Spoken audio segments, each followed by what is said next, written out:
వర్షాధార వ్యవసాయ భారతానికి నిర్దేశ పదం రైతు రథానికి స్వాగతం. ముందుగా ఇవాల్టి ముఖ్యాంశాలు.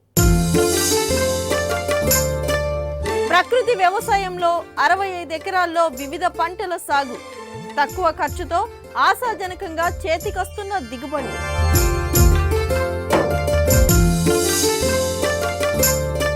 జీవామృతంతో ఎకరాకు 35 బస్తాలు రానున్న బీపీటీ ధాన్యం.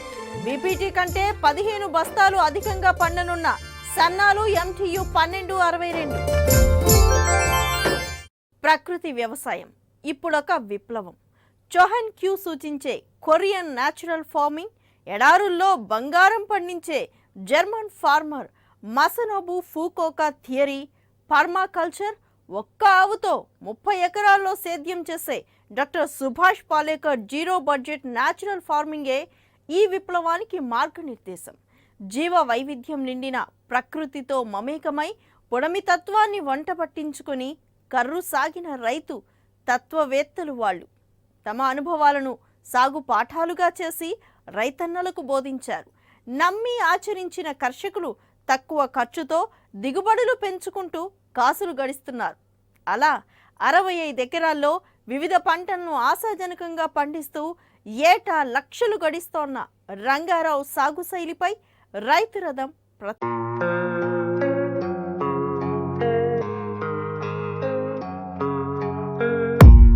I don't really know what comes next. I'm just doing my best, even though I'm so stressed out. Everything just feels like a test that I fail, so depressed when I can't seem to get out. But something deep inside won't let me quit. I swear that I'm inspired by all this shit. Tell me that I can't and I won't. That's what guides me the most. Your lies, I'll do what I want.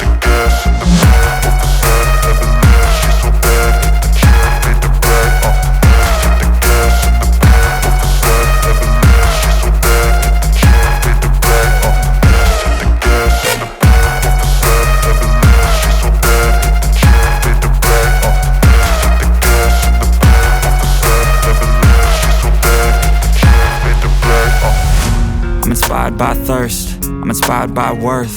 I desire your worst, so you can just hide while I work. I ain't tired, you first. I'll write a second, third verse about the lies you go disperse. You never did shit, I know it hurts. But something deep inside won't let me quit. I swear that I'm inspired by all this shit. Tell me that I can't and I won't. That's what guides me the most. Your lies, I'll do what I want.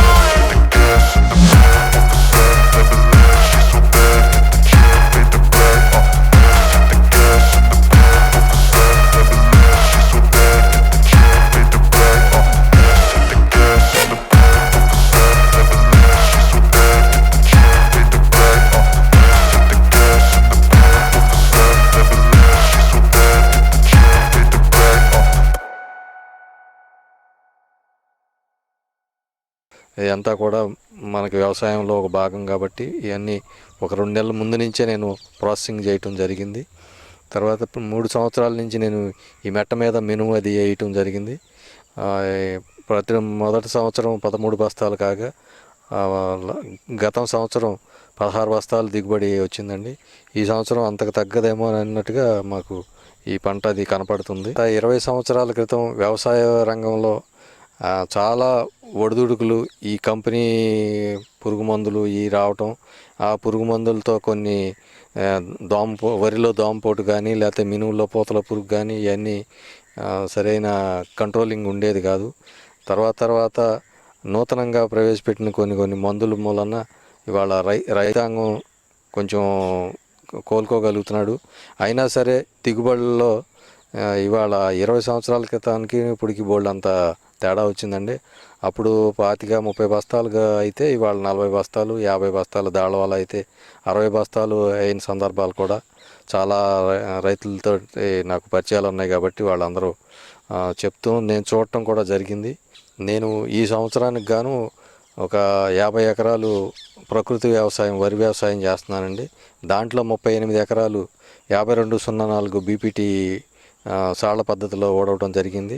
తర్వాత 1262 MTU 1262 అని నూతనంగా వచ్చిన వరి వంగడాన్ని నేను 12 ఎకరాల్లో 12 ఎకరాల విస్తీర్ణంలో నేను సాగు చేయడం జరిగింది. ఇవాళ బీపీటీ కన్నా దిగుబడి అధికంగా వచ్చే అవకాశం దీంట్లో కనిపిస్తుంది.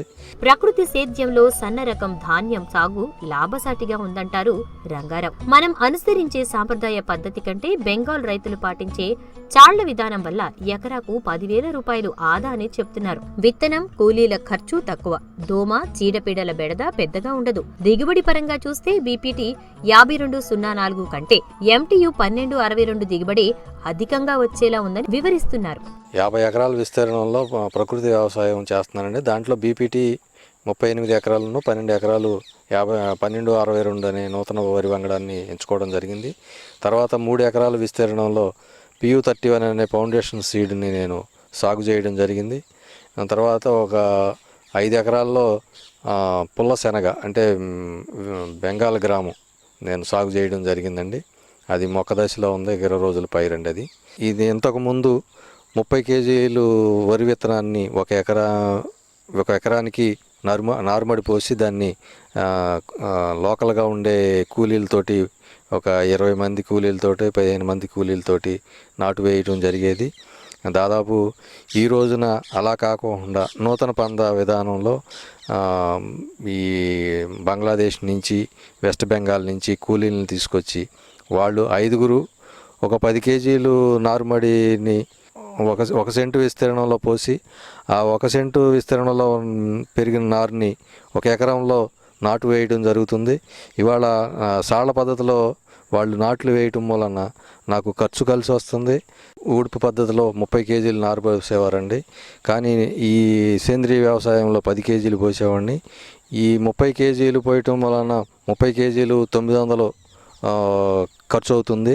తర్వాత నారుమడి పీకటానికి ఒక 10 మంది కావాలి. 3 సెంట్లు నారు బీగుతారు.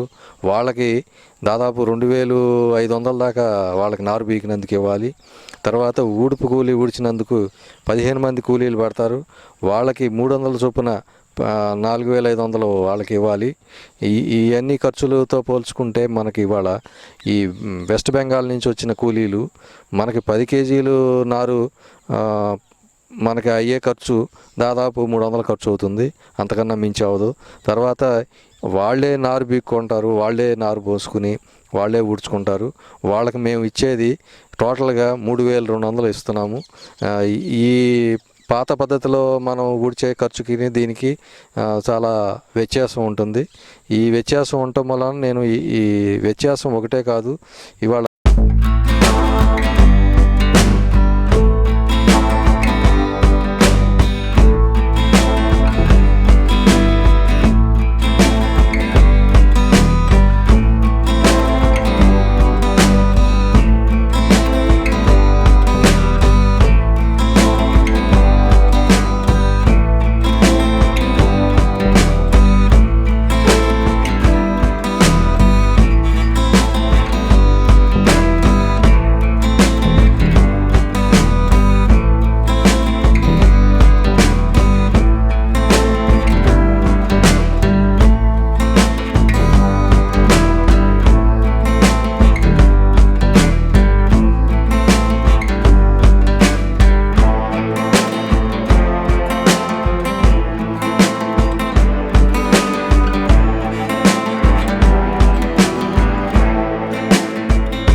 అది 3 రకాల విత్తనాలు సంకలనం చేసి తీశారు. దాంట్లో తెగుళ్ళు ఇవన్నీ కంట్రోలింగ్లో ఉంటాయనే ఉద్దేశంతో తెలిసిన మీదట తీసుకురావడం జరిగింది. అది 12 ఎకరాల విస్తీర్ణంలో నేను సాగు చేయడం జరిగింది. ఎకరానికి 10 కేజీల చొప్పున నారుమడి పోసి 20 రోజుల నారునే నేను నాటు వేయటం జరిగింది. దానివల్ల ఏంటంటే నాకు పిలకలు ఎక్కువ వచ్చినాయి, కంకి సైజు కూడా బాగా ముద్ద కంకిలాగా వచ్చింది. దీంట్లో తెగుళ్ళు కూడా చాలా తక్కువగా ఉంటాయి. ఈ సన్న రకాల్లో దీన్ని సాగు చేయటం అనుకూలంగా అని నాకు అనిపించిందండి. ఈ మామూలుగా సన్న రకాల్లో ఈ బీపీటీ 5204 వెరైటీకి 1262 వెరైటీకి చాలా వ్యత్యాసం ఉందండి. ఈ రోజున ప్రకృతి వ్యవసాయంలో పశువుల ఎరువు, పచ్చిరొట్ట ఎరువులు, వేపిండి, తర్వాత ఈ ఘనజీవామృతం, జీవామృతం ఇవన్నీ కూడా ఫస్ట్ నేను పశువుల ఎరువు 2 ట్రక్కులు ఎకరానికి తోలటం జరిగింది. తర్వాత పచ్చిరొట్ట ఎరువుల కింద అలసందలు, మినువులు, పెసలు, ఈ 4-5 జీలగ విత్తనాలు ఇవన్నీ 4-5 రకాలు పెంచి దాన్ని రొటావేటర్ వేసి ఈ బెంగాల్ కూలీలతోటి ఊడవటం జరిగింది. ఈ తర్వాత నేను ఘనజీవామృతాన్ని ఊడ్చిన తర్వాత 15 రోజుల తర్వాత ఎకరానికి 300 కేజీల చొప్పున నేను జల్లటం జరిగింది. తర్వాత 15 రోజులకు ఒకసారి జీవామృతం, వేపగింజల కషాయం పైన పిచికారీ చేశానండి. తర్వాత ఈ పురుగు ఏదన్నా కనిపిస్తే దానికి ఈ జీవామృతానికి ఆగ్నేయాస్త్రం కలిపి చల్లానండి. తర్వాత దోమపోటు టైంలో దోమపోటు లైట్గా కనిపించడం జరిగింది. దానికి ఈ రబ్బర్ కాడ ఆకుల్ని కషాయం కింద తయారు చేసి స్ప్రే చేయటం జరిగింది. దోమపోటు కానీ, వాళ్ళ పురుగు కానీ, లేకపోతే ఈ తెగుళ్ళు కానీ ఇట్లాంటివి ఏమీ ఆశించుకోకుండా ఇవాళ మామూలు పద్ధతిలో ఊడ్చిన దానికి, ఈ ప్రకృతి వ్యవసాయంలో ఊడ్చిన దానికి 25,000 దాకా ఖర్చు అయితే దీనికి నాకు మొత్తం అన్ని ఖర్చులు కలిపి 15,000, 16,000 మించి అవదండి. ఈ విధానానికి అనుసరిస్తే ఇవాళ ప్రకృతిలో పొల్యూషన్ అది తగ్గుతుంది. ఆహారం కూడా అందరికీ ఆరోగ్యం కావాలని చెప్పి ఇవాళ ముఖ్యమంత్రి గారు కూడా ప్రకృతి వ్యవసాయం వైపు, పాలేకర్ విధానాలని అందరూ అనుసరిస్తే ప్రపంచం మొత్తం కూడా ఇవాళ ప్రకృతి వ్యవసాయం వైపు చూస్తుందని అది అందరూ కోరుకుంటున్నారని చెప్పి ముఖ్యమంత్రి గారు చెప్పడం జరిగింది. ఈ సాధారణ రకం 5204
తర్వాత పశువుల ఎరువు కూడా ఇవ్వడం జరిగేది.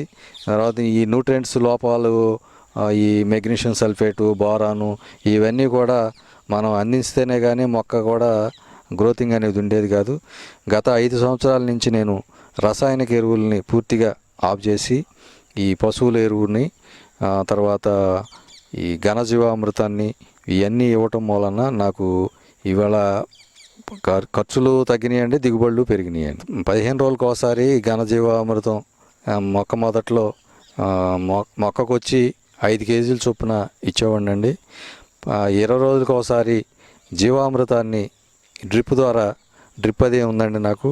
డ్రిప్ ద్వారా 20 రోజులకు ఒకసారి పారించడం జరిగింది. తర్వాత ఈ ఘనజీవామృతాన్ని ఎప్పటికప్పుడు ప్రాసెసింగ్ ద్వారా మాకు ఇక్కడ గోశాల ఉందండి, గోశాలలో తెచ్చుకుని ఆవు మూత్రం, ఆవు పేడ ఇవన్నీ తెచ్చుకుని ఒక 6 నెలల ముందు నుంచి 3 నెలల ముందు నుంచి అలా తయారు చేసుకోవటం, ఎప్పటికప్పుడు వేసుకోవటం వలన రసాయనిక ఎరువులు అవి బాగా తగ్గిపోయినాయండి.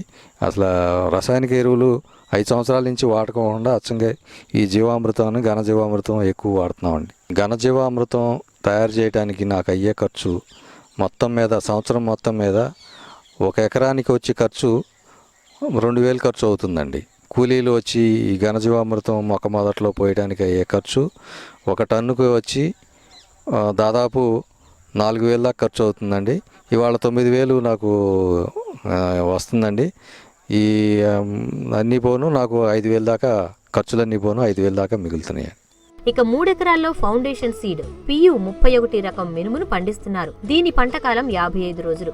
జీవామృతం కషాయాల పిచికారీతో ఎల్లో మొజాయిక్, దోమపోటు, తెల్లదోమ, పైదోమ అరికట్టడం సహా దిగుబడి నాణ్యంగా ఉండొచ్చని ఆశాభావం వ్యక్తం చేస్తున్నారు. నేను 3 ఎకరాల భూమిలో 3 ఎకరాలు ఈ మినుము ఫౌండేషన్ సీడు సాగు చేయడం జరిగిందండి. ఎకరానికి వచ్చి 10 కేజీల చొప్పున నేను చల్లటం జరిగింది. తర్వాత మనకి భూమిలో వచ్చి పశువుల ఎరువు ఎకరానికి వచ్చి 2 ట్రక్కులు తోలాను. తర్వాత పచ్చిరొట్ట ఎరువులు, జీలగా, అలసందలు, మినువులు, పెసలు ఇవన్నీ జల్లి మోకాట ఎత్తు అయిన తర్వాత రొటావేటర్ వేసాను. దాన్ని 3 సార్లు దుక్కి దున్నటం జరిగింది. తర్వాత సెప్టెంబరు 27వ తారీఖున నేను ఈ విత్తనం సాగు చేయడం జరిగింది. దాంతో ఎకరానికి వచ్చి 10 కేజీలు వేశానండి. కెమికల్ ఫర్టిలైజర్ అనేది నేను వేయకోకుండా అచ్చంగా పశువుల ఎరువు, పచ్చిరొట్ట ఎరువులు, తర్వాత పైన జీవామృతం ఇవన్నీ స్ప్రే చేయడం జరిగిందండి. సెప్టెంబర్ 27వ తారీఖున నేను ఈ మినుము అనే విత్తనాన్ని మేము సాగు చేయడం జరిగిందండి, ఎజ్జల్లాను. తర్వాత దీనికి ఇప్పుడు వరకు ఈ పైరు ఇప్పుడున్న స్టేజీ 55 రోజులండి. ఈ 55 రోజులకి దాదాపు ఇంకా 45 రోజులు ఆగే అవకాశం ఉంది. ఇప్పటికీ వాటర్ మేనేజ్మెంటు 3 సార్లు ఈ వాటర్ ఇవ్వడం జరిగింది. ఈ మామూలుగా జీవామృతం 15 రోజులకు ఒకసారి స్ప్రే చేయడం జరిగింది, వేపగింజల కషాయం కూడా కలిపి. ఇప్పుడు వరకు ఎటువంటి చీడపీడలు కూడా ఈ మినుముని ఆశించలేదండి. ఇప్పుడు వరకు చాలా ఆరోగ్యంగా ఉంది. ఇంకా 45 రోజులు గట్టిగా ఆగే అవకాశం కనపడుతుంది. గతంలో ఈ మినుము సాగు చేసినప్పుడు రసాయనిక ఎరువులు, పురుగు మందులు ఇవన్నీ కూడా మనం ఉపయోగించడం జరిగేది. 10 రోజులకు ఒకసారి రసాయనిక మందులు ఈ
అనే విషయాన్ని చిన్న సన్నకారు కౌలు రైతులు గ్రహించాల్సిన అవసరం ఎంతైనా ఉంది.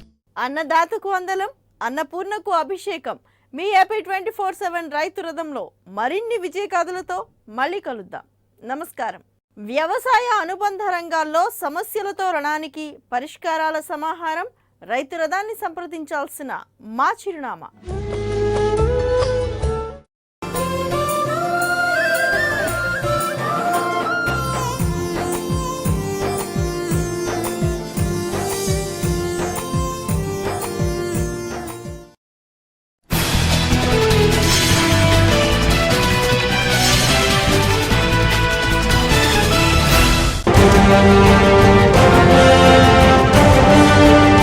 రాష్ట్ర ప్రభుత్వాలు ఇక్కడ కుట్రకు కారకులు ఎవరు ఆలోచన చేస్తున్నారు అనేది అందరి ముందున్న ప్రశ్న.